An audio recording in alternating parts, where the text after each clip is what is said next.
നാരായണം നമസ്കൃത്യ നരം ചൈവ നരോത്തമം ദേവീം സരസ്വതീം വ്യാസം തതോ ജയമുദീരയേ. അർത്ഥശാസ്ത്രമിദം പുണ്യം ധർമ്മശാസ്ത്രമിദം പരം മോക്ഷശാസ്ത്രമിദം പ്രോക്തം വ്യാസേനാമിത ബുദ്ധിനാ.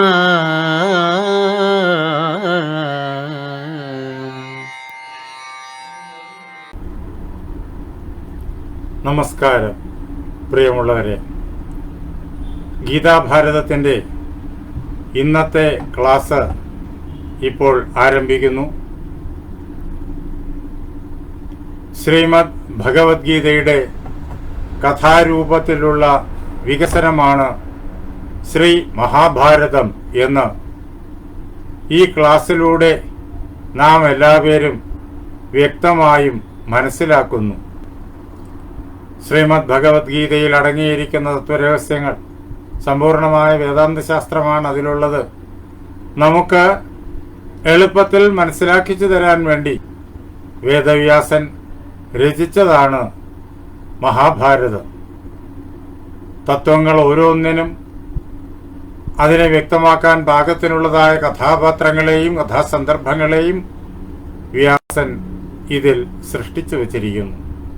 അങ്ങനെയാണ് മഹാഭാരതം ഉണ്ടാകുന്നത്.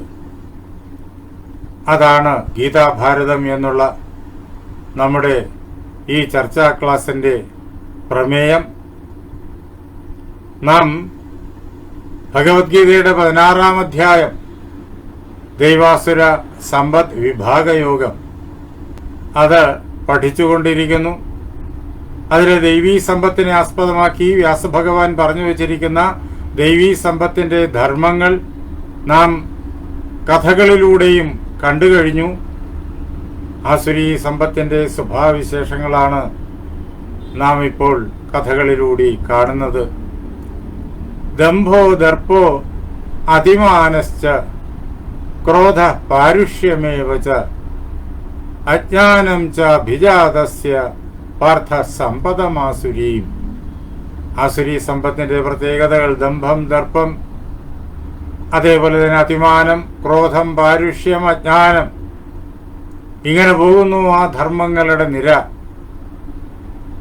വ്യാസഭഗവാൻ ആ പറഞ്ഞു തന്നതായ ധർമ്മങ്ങളെ നമുക്ക് ഭംഗിയായി മനസ്സിലാക്കാൻ പാകത്തിന് കഥകളും രചിച്ചിരിക്കുന്നു. ആ കഥകളിലൂടെ നാം നേരിട്ട് കാണുകയാണ്.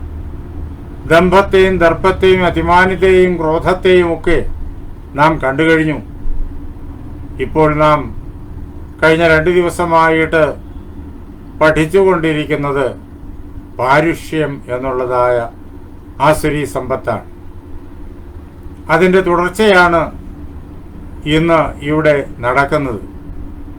ആദ്യമേ തന്നെ എൻ്റെ സർവസങ്കല്പങ്ങളും ഭാരതീയ ആചാര്യ പരമ്പരയുടെ പാദപങ്കജങ്ങളിലും വാഗ്ദേവതയും ശക്തിസ്വരൂപിണിയുമായ അമ്മയുടെ പാദപത്മങ്ങളിലും എൻ്റെ ഗുരുനാഥനായ ജഗദ്ഗുരു സ്വാമി സത്യാനന്ദ സരസ്വതി തൃപ്പാദങ്ങളിലും എൻ്റെ പരമഗുരുവായ ബ്രഹ്മശ്രീ നീലകണ്ഠ ഗുരുപാദരുടെ പാദപങ്കജങ്ങളിലും നിങ്ങളുടെ ഓരോരുത്തരുടെയും ഗുരുനാഥന്റെ പാദപത്മങ്ങളിലും ആ ധന്യമായ സങ്കല്പം കൊണ്ട് പവിത്രമായിരിക്കുന്ന നിങ്ങളുടെ ഹൃദയങ്ങളിലും പൂജാപുഷ്പങ്ങളെന്നോണം സമർപ്പിച്ചുകൊള്ളട്ടെ.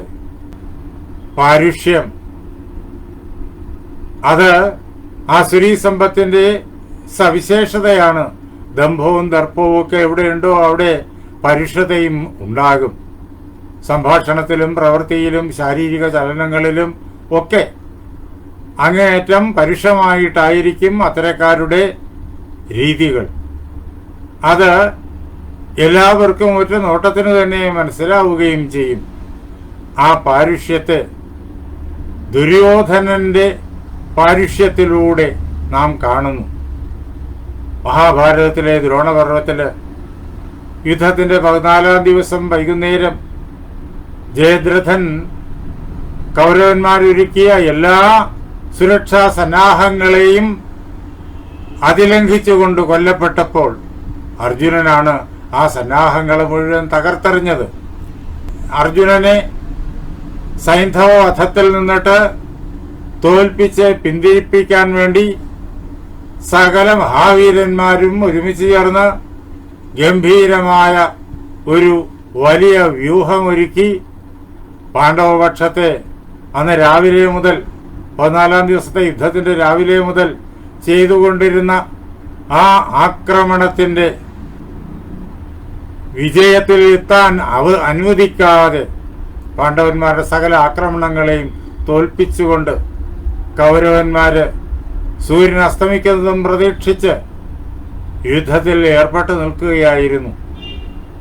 പക്ഷേ വൈകുന്നേരം അടുക്കാറായപ്പോഴേക്കും സൂര്യൻ അസ്തമിച്ചു എന്ന് തോന്നി, ഇരുട്ട് വ്യാപിച്ചു.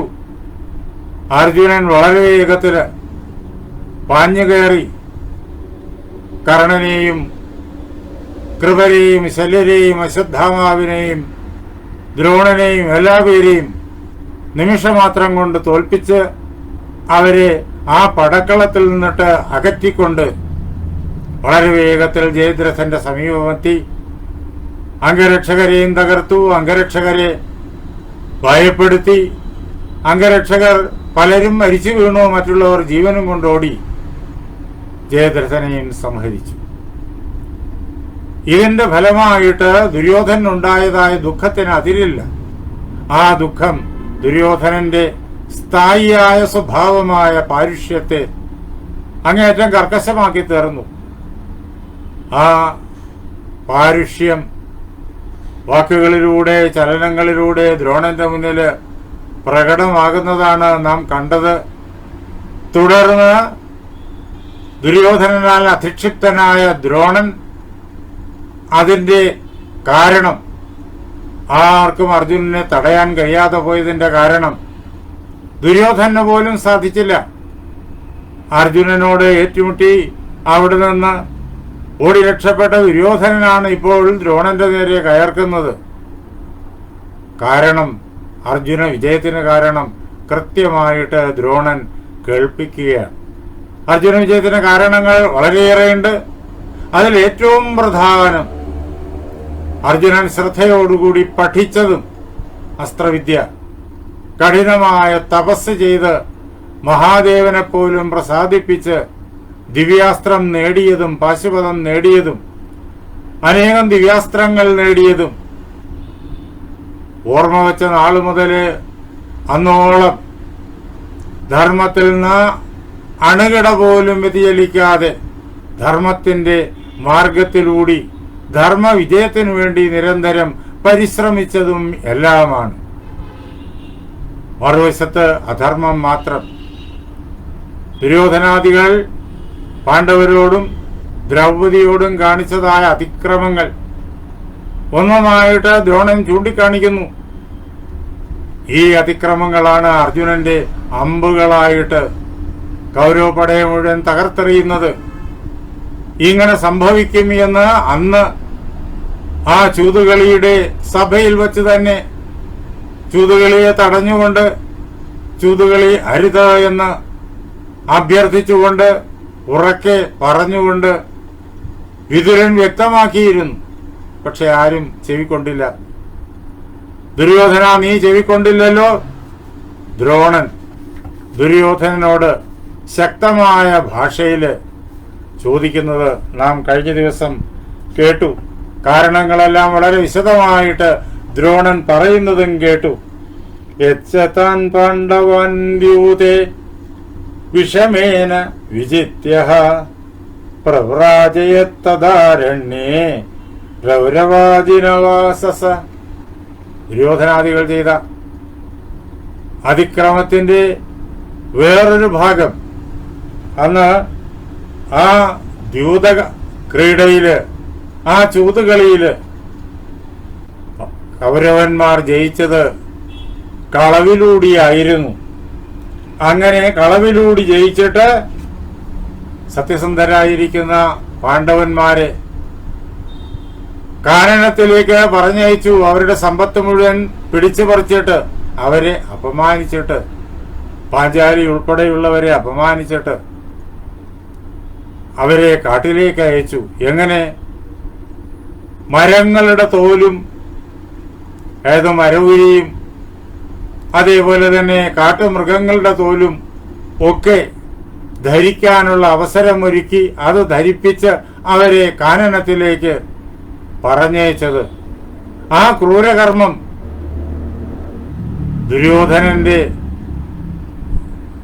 ഭാവിയില്, ദുര്യോധനന്റെ ജീവിതത്തില് വലിയ ഇടുത്തിയായിട്ട് വന്നു നിൽക്കുന്നു എന്ന് ദ്രോണൻ ദുര്യോധനനെ ഓർമ്മിപ്പിക്കുകയാണ്.